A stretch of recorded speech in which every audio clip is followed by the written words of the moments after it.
Iran വീണ്ടും Hormuz കടലിടുക്ക് അടച്ചിരിക്കുന്നു. അമേരിക്കയുമായുള്ള വെടിനിർത്തൽ കരാർ ലംഘിച്ച് ലെബനിൽ ഇസ്രായേൽ നടത്തിയ ആക്രമണങ്ങളിൽ പ്രകോപിതരായിട്ടാണ് ഇറാൻ ഹോർമുസ് കടലിടുക്ക് വീണ്ടും അടച്ചത്. അമേരിക്കയെപ്പോലും നോക്കുകുത്തികളാക്കി എടുത്ത ഇസ്രായേലിൻ്റെ നടപടി കരാറിൻ്റെ നഗ്നമായ ലംഘനമാണെന്ന് തുറന്നടിച്ചുകൊണ്ടാണ് ഇറാൻ്റെ ഈ അടിയന്തര നീക്കമുണ്ടായിരിക്കുന്നത്. ഇതോടെ പേടിച്ച് വിറച്ചിരിക്കുകയാണ് യഥാർത്ഥത്തിൽ അമേരിക്ക.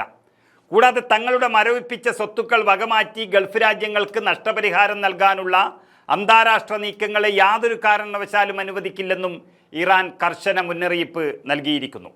ലോകത്തിൻ്റെ തന്നെ വാതിലെന്ന് വിശേഷിപ്പിക്കാവുന്ന ഹോർമൂസ് വീണ്ടും അടച്ചതോടെ മേഖലയിൽ സംഘർഷം അതിശക്തമാകുമെന്ന ആശങ്ക പടർന്നിരിക്കുകയാണ്.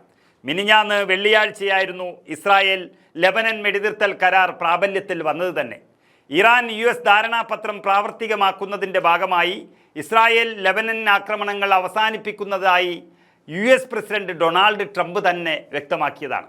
പക്ഷേ ഇസ്രായേൽ വാക്ക് തെറ്റിച്ചു. ലെബനനിൽ ഇസ്രായേൽ നടത്തിയ ആക്രമണത്തിൽ നിരവധി പേരാണ് കൊല്ലപ്പെട്ടത്. അതോടെ ഇറാൻ ഒന്നും നോക്കിയില്ല. ഇറാൻ ആ വാതിലങ്ങോട്ട് കൊട്ടിയടച്ചു. ഹോർമൂസ് അടച്ചത് ഇറാന്റെ സൈനിക കമാൻഡായ ഖാദം അൽ അദ്ബിനിയാസ് സെൻട്രൽ ആസ്ഥാനത്തെ ഉദ്ധരിച്ച് ഇറാനിയൻ ന്യൂസ് ഏജൻസി മെഹറാണ് റിപ്പോർട്ട് ചെയ്തിരിക്കുന്നത്. വെടിനിർത്തൽ ലംഘനമാണ് നടന്നിരിക്കുന്നത്. അമേരിക്കയുടെയും ഇസ്രായേലിൻ്റെയും ഭാഗത്തു നിന്നും ഉണ്ടായത് വിശ്വാസവഞ്ചനയാണെന്നും ഇസ്രായേലിൻ്റെ പ്രകോപനം തുടർന്നാൽ കടുത്ത നടപടി ഉണ്ടാകുമെന്നും ഇറാൻ സൈന്യം തന്നെ മുന്നറിയിപ്പ് നൽകി കഴിഞ്ഞു. നമുക്കറിയാം, 4 ആഴ്ച കൊണ്ട് ഇറാനെ പൂർണ്ണമായും കത്തിച്ചാമ്പലാക്കി ഈ ലോകത്തിൻ്റെ എണ്ണപ്പാടം മുഴുവൻ കൈക്കലാക്കാം എന്നും പറഞ്ഞ് അമേരിക്കയും ഇസ്രായേലും മാർച്ച് 1 തുടങ്ങിയ യുദ്ധമാണിത്. 4 ആഴ്ച പറഞ്ഞ യുദ്ധം ഇപ്പോൾ 4 മാസമായി. ഇറാനെ ഒരു ചുക്കും ചെയ്യാൻ കഴിഞ്ഞിട്ടില്ല എന്ന് മാത്രമല്ല, അമേരിക്കയുടെ സൈനിക ശേഷിയും ആയുധ ശേഷിയുമെല്ലാം പകുതിയായി കഴിഞ്ഞു എന്നുള്ളതാണ് ഇപ്പോൾ റിപ്പോർട്ടുകൾ വരുന്നത്. സത്യത്തിൽ ഇസ്രായേലും അമേരിക്കയും തമ്മിൽ വലിയ ശത്രുതയും അതിനുശേഷം വളർന്നു തുടങ്ങി. അതാണ് അമേരിക്ക ഉണ്ടാക്കിയ കരാർ പോലും ഇസ്രായേൽ ലംഘിച്ചുകൊണ്ടിരിക്കുന്നത്. ഈ യുദ്ധം എങ്ങനെയെങ്കിലും നിർത്തി രക്ഷപ്പെടാമെന്നാണ് അമേരിക്കൻ പ്രസിഡന്റിൻ്റെ ഒരു ആഗ്രഹം. ഇല്ലെങ്കിൽ നാട്ടിൽ പോകാൻ കഴിയാത്തൊരു അവസ്ഥ അദ്ദേഹത്തിന് ഈ തെരഞ്ഞെടുപ്പ് കാലത്ത് വരാനിരിക്കുന്നു. പക്ഷേ ഇസ്രായേൽ അതിന് സമ്മതിക്കുന്നില്ല.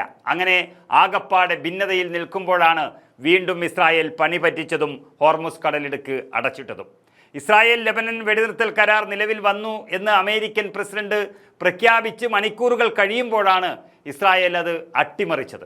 അതിനെതിരെ ഹോർമുസ് അടച്ചുകൊണ്ട് ഇറാൻ നൽകിയ തിരിച്ചടി അമേരിക്കയ്ക്ക് താങ്ങാനാവുന്നതിലും അപ്പുറത്താണ്. ഈ ലോകത്തിൻ്റെ ചരക്ക് ഗതാഗതം മുഴുവൻ താറുമാറാകുന്നൊരു സംഭവം അമേരിക്കയ്ക്കും വലിയ നഷ്ടമാണ് ഉണ്ടാക്കുന്നത്. ഇറാൻ വലിയ രീതിയിൽ തിരിച്ചടി തുടങ്ങിയെന്നും രോഷാകുലരായി എന്നും ബോധ്യമായതോടെയാണ് അമേരിക്ക ഇപ്പോൾ വീണ്ടും സമാധാന ശ്രമത്തിനായി വന്നിരിക്കുന്നത്. ഇറാൻ ഹോർമൂസ് കടലിടുക്ക് അടച്ചു എന്ന റിപ്പോർട്ടുകൾക്കിടയിൽ തന്നെ അമേരിക്ക ഇറാൻ ചർച്ച ഇന്ന് തന്നെ നടക്കുമെന്ന് റിപ്പോർട്ടുകൾ വരികയാണ്. കഴിഞ്ഞ ദിവസം ഈ ശ്രമം ഉപേക്ഷിച്ചു പോയ American vice president JD Vance സ്വിറ്റ്സർലാൻഡിൽ ഇന്ന് ഓടിയെത്തുകയാണ്. ഇറാൻ സ്പീക്കർ MB ഗാലിഫ് ചർച്ചയിൽ പങ്കെടുക്കുമെന്നും റിപ്പോർട്ടുകൾ വരുന്നു. പാക് ഖത്തർ സംഘവും ചർച്ചകളിൽ മധ്യസ്ഥരായി പങ്കെടുക്കും. അമേരിക്കയും ഇസ്രായേലും ലെബനിലുണ്ടാക്കിയ വെടിനിർത്തൽ കരാർ ലംഘിച്ചതിൽ പ്രതിഷേധിച്ച് ഹോർമൂസ് അടക്കാൻ ഇറാൻ തീരുമാനിച്ചതോടെ വാലിന് തീപിടിച്ചതുപോലെയാണ് അമേരിക്ക.